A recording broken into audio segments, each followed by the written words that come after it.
এই প্রচণ্ড গরমের কথা মাথায় রেখে আজ তোমাদের জন্য নিয়ে এসেছি একটা দারুণ সুন্দর শরীর ঠান্ডা করার রেসিপি।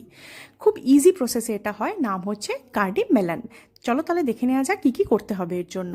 প্রথমেই নিয়ে নিতে হবে ওয়াটারমেলন। হ্যাঁ, ওয়াটারমেলন হচ্ছে এটার মেন ইনগ্রেডিয়েন্ট বলতে পারো।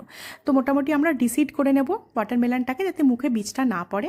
তারপর নিয়ে নেবো একটা মিক্সিং জার, তাতে সেটা ঢেলে নেব এবং সেটাকে ব্লেন্ড করে নেব।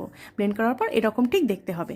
তারপরে এর ভেতরে আমরা বাজার চলতি কোনো টক দই বা ঘরে পাতা টক দই দিয়ে তার ভেতরে স্বাদ অনুযায়ী চিনি আর ব্ল্যাক সল্ট দিয়ে সেটাকে আবার ব্লেন্ড করে নেব।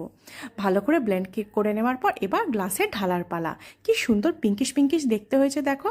খেতে যেরকম দারুণ লাগে তেমনি দেখতেও ভীষণ সুন্দর লাগে। তো যাই হোক, শরীর মন ঠান্ডা করার জন্য এই এক গ্লাসই এনাফ।